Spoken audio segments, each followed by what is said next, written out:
Have you ever wanted to know the difference between, let's say, a cheaper bike versus a really expensive bike? As an example, $4,000 to $14,000.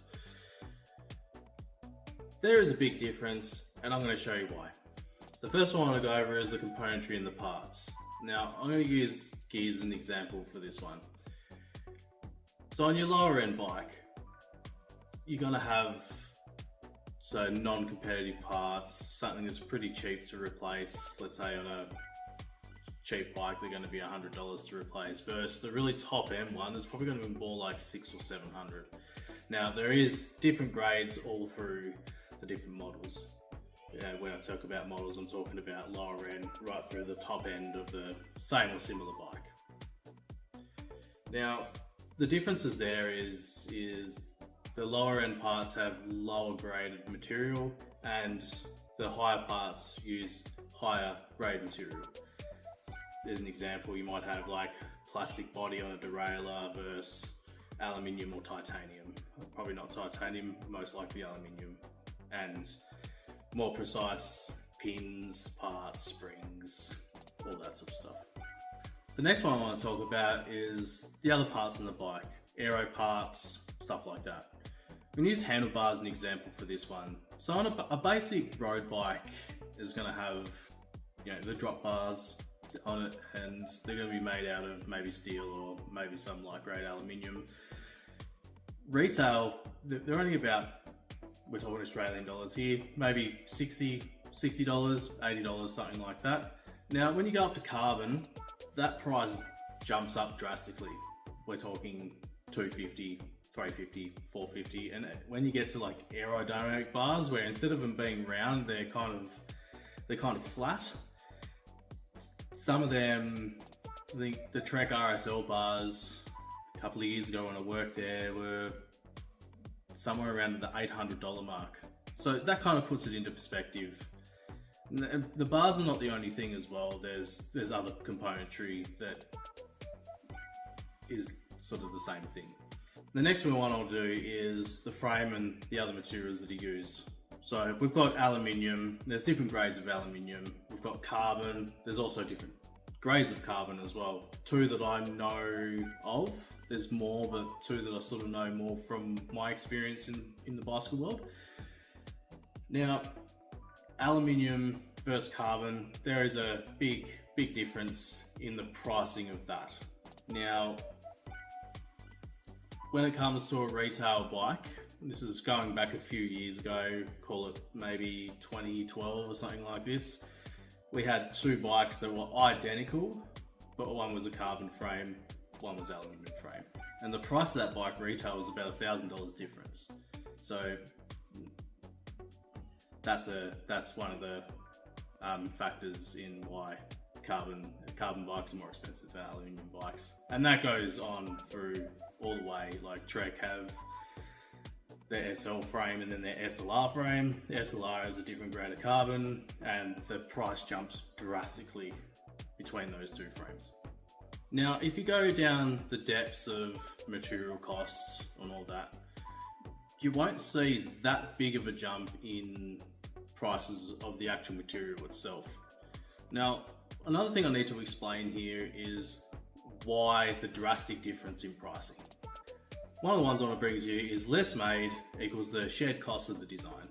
Now, let's say it costs $1 million to make a design of a bike, and we're talking about a lower end bike, and they make 100,000 units. So each unit for cost of making the bike is $10 for the actual design blueprint. And that's one of the factors behind the price. Now, let's say it costs $1 million to make the top of the line bike, but they only make about 250. Now, you're going to be sharing that cost. We go $1 million, divide that by 250, and that's how much you're paying for the design of that bike. The next one I want to cross over is designs get handed down. So let's use a rear derailleur as an example, and Shimano brand. We're going to talk about the high-end Dura-Ace one. They make it a top quality component. It's a $1,000 unit, let's say, for argument's sake, without looking at the retail price. What happens when they make a new and improved one? That old design actually gets handed down to another level of componentry. Let's call it 105, which is 2 down from Dura-Ace. You got 105 Ultegra Dura-Ace.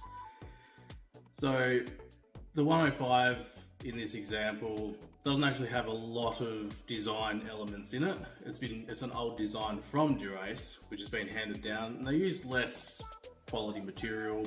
Not bad quality, but less quality than the actual pristine Dura-Ace. This one sort of backs onto what I was saying earlier about different types of materials. Now I'm going to use the chain cassette for an example here. We've got competition grade and regular grade.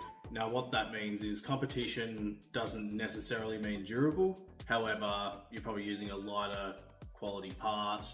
You've had more design go into the cassette in terms of the shifting ramps, so you've got a lot smoother shifting. This is for race applications where seconds matter, versus your regular products that are using, you know, a standard aluminium or maybe some form of steel cassette, and then, you know, regular grade pins versus like titanium pins or whatever it may be. Now, those sort of things, the higher competition stuff, costs a lot more money to produce and to design it, versus also what I was saying about frames earlier in the video, that they make less of them versus, let's say, a HG40 chain, which is your basic Shimano chain. That's been the most used chain since I've been in the industry, and the price has never changed. It's always been around about $25 Australian. I haven't looked for about 12 months, but from 2009 to 24, I've rarely seen a difference in the price. Now, does this mean that you go out and buy a $15,000 road bike or mountain bike over a $5,000 one when making a decision to buy a new bike? Now, this really depends on the application that you're going for when buying a new bike, and I want to explain why. Are you going to be regularly riding, or are you commuting on the bike, or is it just recreational? Now, I would say no to a high-end $15,000 bike. I'd probably go somewhere sub 5,000s, even, you know, 2,000, 1,500, because while competition is going to feel really nice, it's going to be really light, and it's going to be a bit faster for you, you're going to be paying a lot for maintenance. Is where your regular bikes down to that lower end bracket, they don't require as much maintenance, purely because they use heavier materials and they're a bit more robust. They just don't feel as nice as this. You're going to be racing the bike or going on long rides, or even at race pace or race level riding. This is where I'd go, the higher price the bike, the better it's going to be for you. However, you have to be mindful that the price tag also high maintenance. Now, if you're racing, as I said a couple of times in this video, seconds matter. You want to get that edge. And if you're doing long rides as well, this is where it also becomes really good. Again, high maintenance, but a lot better for you.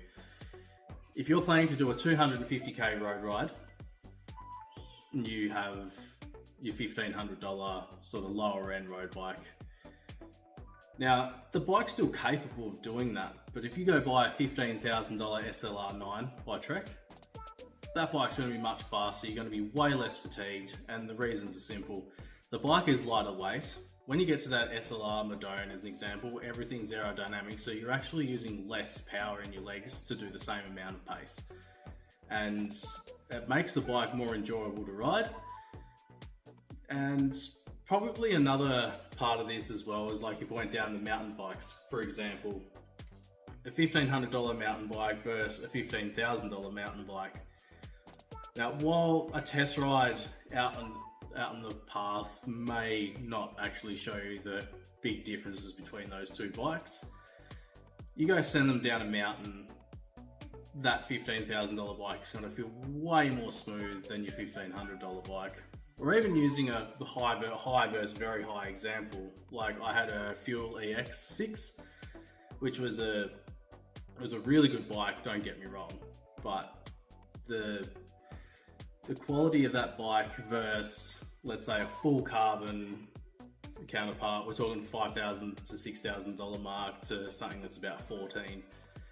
Now, my bike felt quite rigid. It worked for me, but for someone who is a capable rider and riding carbon, the amount of flex and control we have on one of the higher end bikes, and also the suspension, really helps in this situation, because the forks on my bike were maybe a $1,100 fork, as where the fork on that other bike was probably closer to $3,000. They just felt more plush, they were more adjustable. That was the same as the rear suspension rule. The higher the price of the bike, the better it's going to feel in those applications. Now, hopefully I've explained enough to decipher whether you want a cheaper bike or a more expensive bike. Should you go that extra $2,000 or the extra $500, depending on where you're sort of shopping at. Hopefully this gives you an idea. As I said, the more you pay for a bike, the better it's going to feel. However, there is a point where it becomes competition grade and it's going to be more maintenance. Thanks for watching. Any feedback or comments or any other video ideas, please leave us a comment below. Give us a like and subscribe, and I'll see you in the next one.